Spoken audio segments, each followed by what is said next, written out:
أعوذ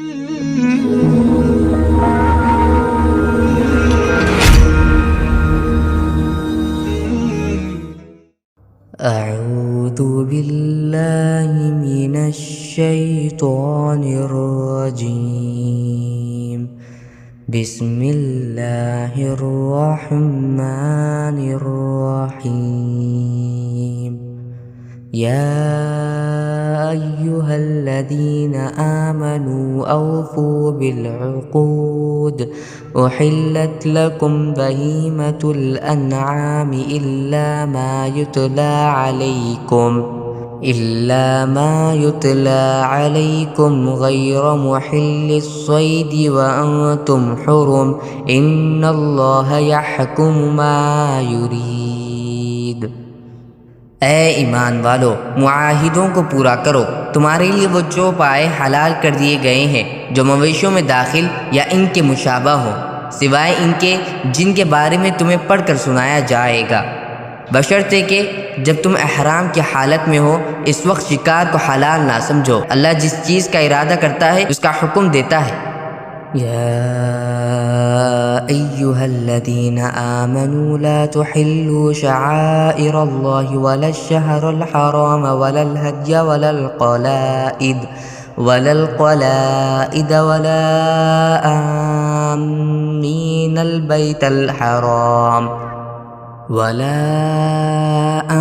آمين البيت الحرام يبتغون فضلا من ربهم برضوانا وإذا حللتم فاصطادوا ولا يجرمنكم شنآن قوم أن صدوكم عن المسجد الحرام أن تعتدوا وتعاونوا على البر والتقوى ولا تعاونوا على الإثم والعدوان واتقوا الله إن اللہ شدید العقاب۔ اے ایمان والو، نہ اللہ کی نشانیوں کی بے حرمتی کرو، نہ حرمت والے مہینے کی، نہ ان جانوروں کی جو قربانی کے لیے حرم لے جائے جائیں، نہ ان پٹوں کی جو ان کے گلے میں پڑے ہوں، اور نہ ان لوگوں کی جو اللہ کا فضل اور اس کی رضامندی حاصل کرنے کی خاطر بیت الحرام کا ارادہ لے کر جا رہے ہوں، اور جب تم احرام کھول دو تو شکار کر سکتے ہو۔ اور کسی قوم کے ساتھ تمہاری یہ دشمنی کہ انہوں نے تمہیں مسجد حرام سے روکا تھا، تمہیں اس بات پر آمادہ نہ کرے کہ تم ان پر زیادتی کرنے لگو، اور نیکی اور تقوی میں ایک دوسرے کے ساتھ تعاون کرو، اور گناہ اور ظلم تعاون نہ کرو، اور اللہ سے ڈرتے رہو، بے شک اللہ کا عذاب بڑا سخت ہے۔ حرمت علیکم المیتۃ والدم ولحم الخنزیر وما أهل لغیر اللہ به والمنخنقۃ والموقوذۃ والمتردیۃ والنطیحۃ وما أکل السبع إلا ما ذکیتم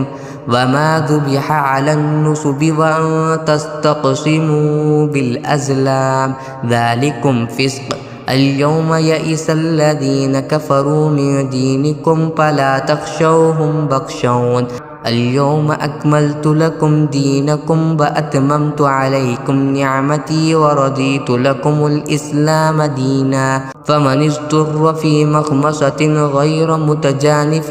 لإثم فإن الله غفور رحيم۔ تم پر مردار جانور اور خون اور سور کا گوشت اور وہ جانور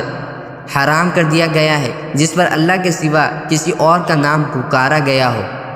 اور وہ جو گلا گھٹنے سے مرا ہو، اور جس چوٹ مار کر ہلاک کیا گیا ہو، اور جو اوپر سے گر کر مرا ہو، اور جسے کسی جانور نے سینگ مار کر ہلاک کیا ہو، اور جسے کسی درندے نے کھا لیا ہو، الا یہ کہ تم اس کے مرنے سے پہلے اس کو ذبح کر چکے ہو۔ اور وہ جانور بھی حرام ہے جسے بتوں کی قربان گاہ پر ذبح کیا گیا ہو، اور یہ بات بھی تمہارے لیے حرام ہے کہ تم جوئے کے تیروں سے گوشت وغیرہ تقسیم کرو۔ یہ ساری باتیں سخت گناہ کی ہے۔ آج کافر لوگ تمہارے دین کے مغلوب ہونے سے نا امید ہو گئے ہیں، لہذا ان سے مت ڈرو اور میرا ڈر دل میں رکھو۔ آج میں نے تمہارے لیے تمہارا دین مکمل کر دیا، تم پر اپنی نعمت پوری کر دی، اور تمہارے لیے اسلام کو دین کے طور پر ہمیشہ کے لیے پسند کر لیا، لہذا اس دین کے احکام کی پوری پابندی کرو۔ ہاں، وہ شخص شدید بھوک کے عالم میں بالکل مجبور ہو جائے اور اس مجبوری میں ان حرام چیزوں میں سے کچھ کھا لے، بشرطے کہ گناہ کی رغبت کی بنا پر ایسا نہ کیا ہو، تو بے شک اللہ بہت معاف کرنے والا بڑا مہربان ہے۔ يسألونك ماذا أحل لهم قل أحل لكم الطيبات وما علمتم من الجوارح مكلبين تعلمونهن مما علمكم الله فكلوا مما أمسكن عليكم واذكروا اسم الله عليه واتقوا الله إن الله سريع الحساب۔ لوگ تم سے پوچھتے ہیں کہ ان کے لیے کون سی چیزیں حلال ہیں، کہہ دو کہ تمہارے لیے تمام پاکیزہ چیزیں حلال کی گئی ہے، اور جن شکاری جانوروں کو تم نے اللہ کے بتائے ہوئے طریقے کے مطابق سکھا کر شکار کے لیے سدھا لیا ہو، وہ جس جانور کو شکار کر کے تمہارے لیے روک رکھیں، اس میں سے تم کھا سکتے ہو، اور اس پر اللہ کا نام لیا کرو اور اللہ سے ڈرتے رہو، اللہ جلد حساب لینے والا ہے۔ اليوم أحل لكم الطيبات وطعام الذين أوتوا الكتاب حل لكم وطعامكم حل لهم والمحصنات من المؤمنات والمحصنات من الذين أوتوا الكتاب من قبلكم إذا آتيتموهن أجورهن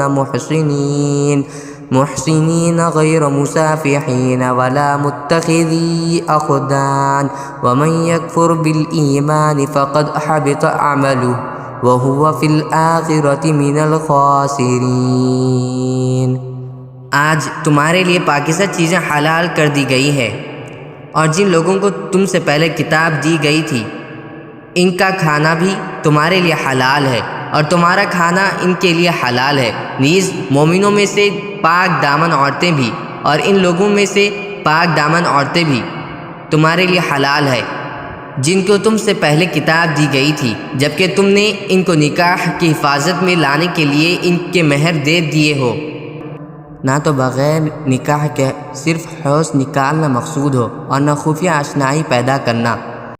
اور جو شخص ایمان سے انکار کرے اس کا سارا کیا دھرا غارت ہو جائے گا، اور آخرت میں اس کا شمار خسارہ اٹھانے والوں میں ہوگا۔